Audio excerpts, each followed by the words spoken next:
Good morning, everybody. I'm Chris Kaishan Hoff. I'm a senior Dharma teacher with the Empty Moon Zen Sangha, and it's nice to see you all this morning.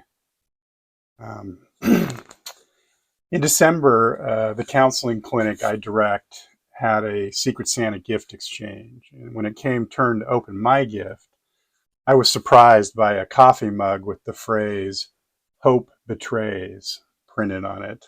I laughed out loud, and I actually brought the cup so you could see it. Here it is. You see, all the therapists who work for me have had to hear me regularly say that hope betrays. Many people who seek help at our counseling center are confronting challenges because of hope. Hope for change by someone else, for example, someone they have no control over. And I also use the phrase as a reminder not to fall victim to any unhelpful positivity by putting a positive spin on the very real problems people are contending with when they sit with us. Zen Buddhism in general hasn't been too enamored with hope either. For example, not a Zen Buddhist, but Pema Chodron once said, quote, "Abandoning hope is an affirmation, the beginning of the beginning. You could even put abandon hope on your refrigerator door instead of more conventional aspirations like every day in every way I'm getting better and better," unquote. In her book, When Things Fall Apart, she critiques the concept of hope as a form of clinging. In her view, hope can create a subtle resistance to the present, and by letting it go, we find greater freedom. In Zen, hope can be considered something extra, not necessary. Zen suggests that the transformative power of life comes from being fully present in the moment, beyond the dualities of hope and despair or any other distractions that pull us from our life as it is right now.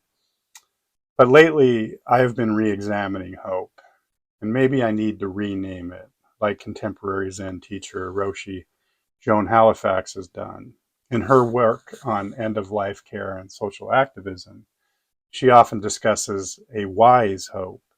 She suggests the need for a hope that is not attached to specific outcomes, but is grounded in compassionate action. She says, quote, "Wise hope is not seeing things unrealistically, but rather seeing things as they are, including the truth of suffering, both its existence and our capacity to transform it," unquote.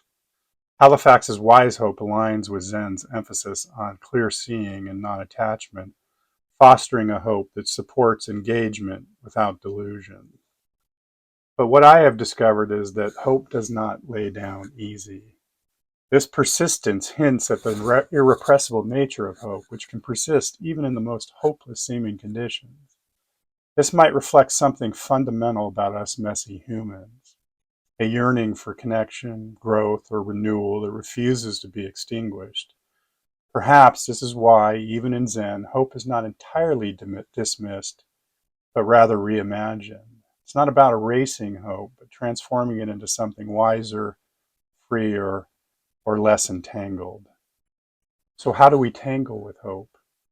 An important question in contemporary times. Recently, I read something the musician Nick Cave had written on hope. Cave offers us an intriguing perspective on hope. In his book, Faith, Hope, and Carnage, he writes, quote, "Hope is optimism with a broken heart. This means that hope has an earned understanding of the sorrowful and corrupted nature of things. Yet it rises to attend to the world even still. We understand that our demoralization becomes the most serious impediment to bettering the world. In its active form, hope is a supreme gesture of love, a radical and audacious duty, whereas despair is a stagnant rejection of life itself," unquote.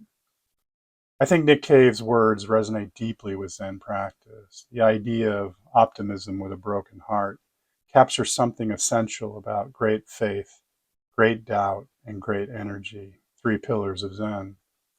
Great faith isn't naive optimism. It's a willingness to step forward even when we understand the impermanence and the suffering that permeate life. It is the trust that this path, even in its uncertainty, will lead to awakening.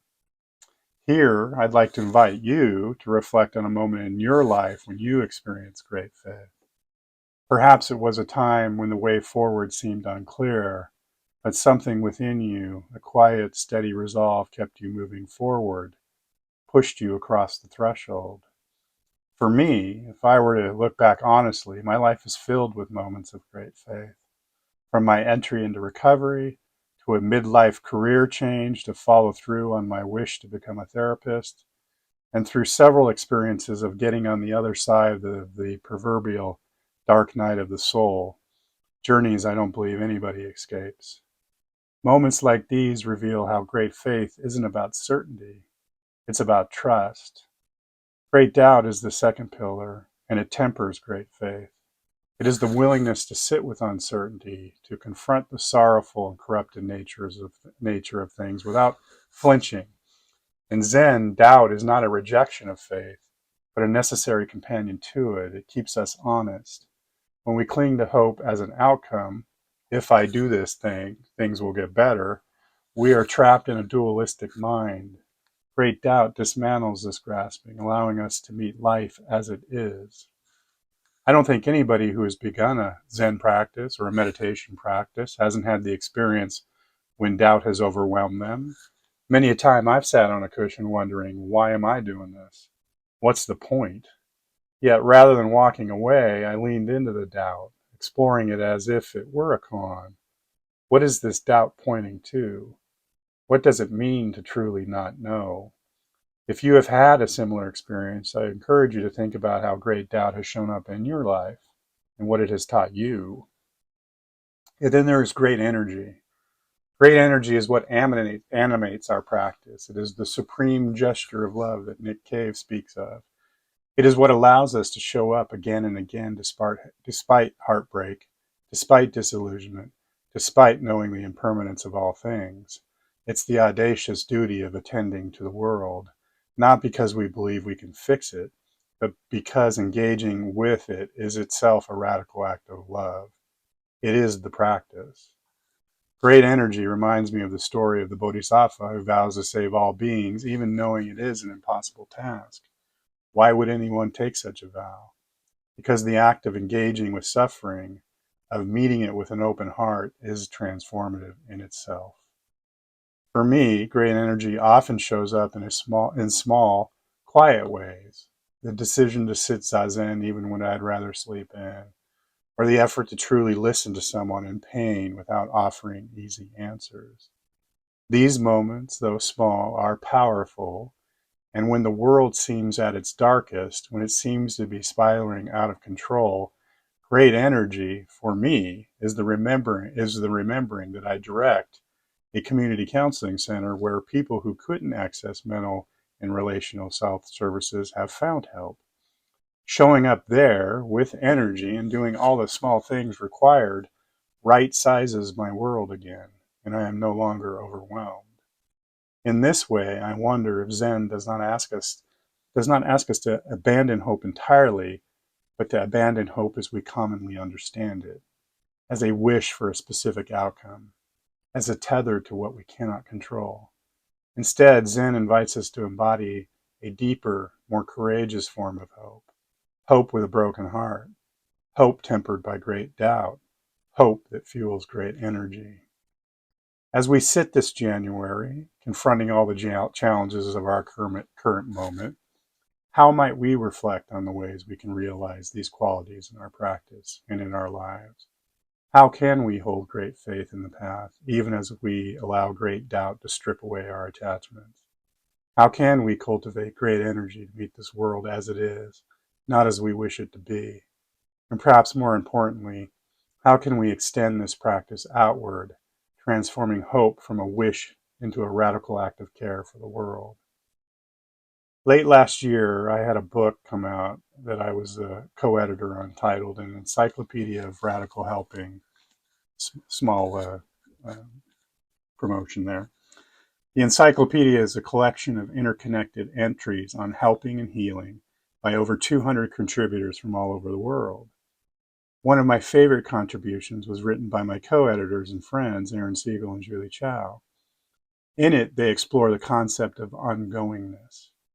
Ongoingness is the practice of letting go of hero narratives, the idea that liberation or change is achieved through singular dramatic acts, and instead focusing on the everyday, collaborative, or interconnected efforts that sustain us. They remind us that ease often leads to more action, and indeed that even rest can be a form of resistance.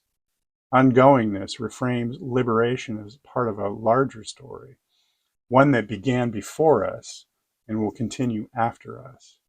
It emphasizes care, connection, and the long view over quick fixes or final victories.